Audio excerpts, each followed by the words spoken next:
आज हम एक नए मोटिवेशनल विषय पे बात कर रहे हैं दोस्तों। विषय का शीर्षक है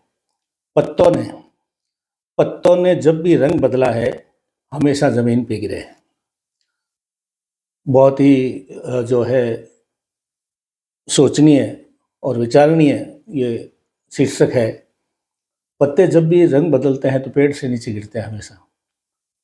वो वहाँ पे फिर रह नहीं सकते और बर्बाद होते हैं, ज़मीन पे गिरते हैं, नष्ट होते हैं, खाद बन जाता है। ये आज का विषय है। इसको हम विभिन्न तरीके से आगे समझेंगे। मैं हूं अमर सिंह चौहान, अमर लाइफ कंसल्टेंट में आपका स्वागत है।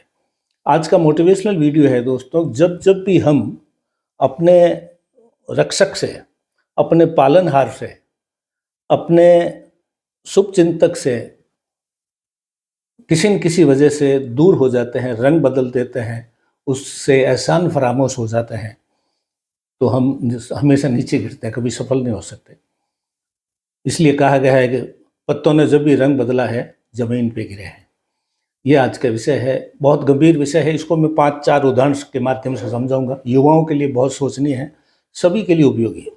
सबसे पहले इसको हम आध्यात्मिक भी समझेंगे और व्यावहारिक भी समझेंगे। सबसे पहला बिंदु है दोस्तों, जो मैं बार बार अंडरलाइन करता हूँ, आपकी कुल देवी।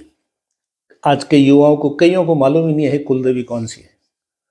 कुल देवी ही आपके गुणों की रक्षक है, आपके कुल की रक्षक है, आपके वंशवृद्धि की रक्षक है, आपके विकास और उन्नति की रक्षक है। जिस दिन आप कुल देवी को भूल गए और किसी दूसरे धर्म की तरफ आप जो है आकर्षित हो गए और आपने जो है आपकी जो भी कुल देवी उसकी पूजा बंद कर करके आपने जो है साईं को पूजने लग गए, या मान लो राम स्नेही बन गए, या हम राधा स्वामी बन गए, या और भी कोई है, मैं नाम लेकर के इस संकीर्णता में नहीं जाना चाहता। लेकिन जब भी आप कुलदेवी को छोड़ के अन्य जगह जाते हैं तो कुलदेवी जो है वो आपका पेड़ है, और फिर आप रंग बदलते हैं तो ज़मीन पे गिरते हैं। तो ये हमेशा ध्यान रखिए। मैं दोबारा रिपीट करता हूँ, आप अपने कुलदेवी की जानकारी है तो उसी की प्रथम पूजा, मुख्य पूजा उसकी कीजिए। बाकी आप कुछ भी देखिए, नहीं जानते हैं तो बड़े बुजुर्गों से पूछिए और पता करिए कुलदेवी कौन सी है। अन्यथा जो है आप ऐसे पत्ते हो जाएंगे जो रंग बदल चुके हैं और ज़मीन पे गिरने वाले हैं या गिर चुके होंगे। पहला बिंदु। दूसरा बिंदु है माता पिता। माता पिता भी आपके रक्षक हैं, संरक्षक हैं। वो पेड़ है जिनके ऊपर आपने पत्तों के रूप में, कोंपुल के रूप में जन्म लिया, और थोड़े से सक्षम होते ही माता पिता को भूल करके आपने रंग बदल दिया। आप भी ज़मीन पे गिरने वाले हैं। जिन्होंने पालन पोषण करके आपको कामयाब बनाया, अगर उनसे आप गलत भाषा में बातचीत करते हैं या उनका एहसान नहीं मानते हैं, एहसान फरामोश बनते हैं, या जो है आप उनके प्रति दुर्व्यवहार करते हैं, उनके खाने पीने का ओल्ड एज में, उनकी वृद्धावस्था में आपने सुखपूर्वक व्यवस्थाएं नहीं की है, तो भी आप नीचे गिरेंगे। क्योंकि पत्तों ने जब भी रंग बदला है ज़मीन पे गिरे हैं। आप पत्ते हैं, पेड़ नहीं है। पेड़ वो हैं माता पिता जिन्होंने आपको पाल पोस के बड़ा किया है। अनेक घरों में उदाहरण में देख चुका हूँ, आप भी देख सकते हैं कि माता पिता जिनके घर में दुखी है वो संतान कभी सुखी नहीं हो सकती। फिर है गुरु। गुरु, धार्मिक गुरु की बात नहीं करूँ, जो मेंटर जो होता है आपका, आपको गाइडेंस देने वाला, आपको सलाह देने वाला, आपको यदा कदा सर्वदा जब भी आप असमंजस की स्थिति में हो, संकट की स्थिति में हो, जिससे आप सलाह लेते हैं, वही आपका गुरु है।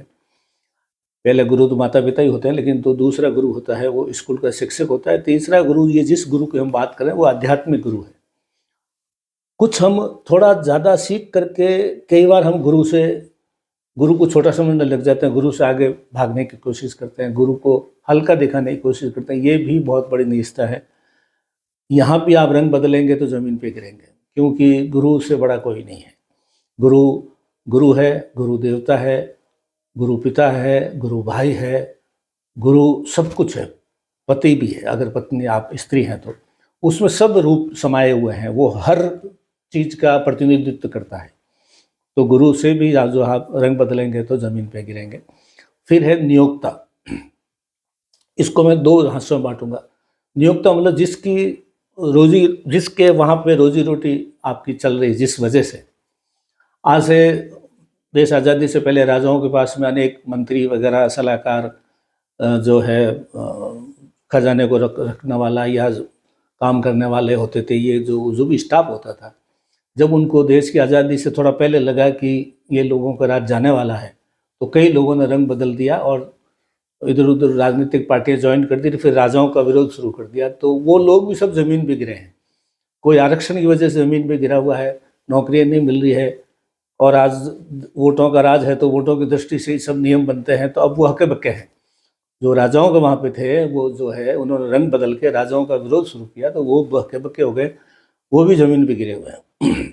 फिर वर्तमान नियोक्ता, मान लो मैं राजाओं की बात छोड़ देता हूँ, वर्तमान में भी आप किसी के वहाँ नौकरी कर रहे हैं, किसी ऑफिस में, किसी डिपार्टमेंट में, किसी सेठ साहूकार के नीचे, किसी कंपनी में, किसी उद्योग में, वहाँ भी अगर आप जो है रंग बदलेंगे, गलत काम करेंगे या उसकी बुराई करेंगे या वहाँ पे कुछ न कुछ ऐसा करेंगे जिससे कंपनी को या आपके नियोक्ता को या आपके मालिक को नुकसान हो, तो भी आप नहीं है, आपको फिर ज़मीन पे ही गिरना है। वहाँ भी आपको जो है ज़मीन पे गिर रहे हैं। फिर एक सरल और अंतिम जो है इसका बिंदु लेते हैं, जिनके सहारे आप खड़े हुए हैं। अगर किसी ने आपको जीवन में थोड़ा बहुत मदद किया है या जो है, तो उसकी छवि जो है आपके दिल में रहनी चाहिए। हम उसको भी भूल जाते हैं। आपके गरीबी के मान लो आप गरीब हैं तो किसी ने आपकी फीस भरी है, किताबें दी है, आपको रखा है, आप ग्रामीण क्षेत्र के शहर में गए हैं, किसी के बड़े बंगले में कहीं पे क्वार्टर में आपको रखा हुआ है, उन्होंने बगैर कुछ लिए आपको सुविधाएं दी है, लेकिन फिर हम वहाँ से निकलने के बाद में वहाँ भी हम रंग बदल देते हैं, उनकी बुराई शुरू कर देते हैं या उनका एहसान भूल जाते हैं। वो कभी कष्ट में होते हैं तो हम देखने भी नहीं जाते हैं। तो जिनके सहारे आप जो है बड़े हुए हैं, तो वहाँ भी आप रंग बदलोगे तो पत्ते जब भी रंग बदलते हैं तो ज़मीन पे गिरते हैं। ये 5-6 बिंदु की हमने चर्चा की दोस्तों। बहुत सामयिक बिंदु है, ये छोटी बात नहीं है, ये बहुत बड़ी बात है। तो हमेशा ध्यान रखिए, पत्ते जब भी रंग बदलते हैं ज़मीन पे गिरते हैं। आप भी ध्यान रखें कि कभी जीवन में सहारा देने वाला को रंग मत बदलिए।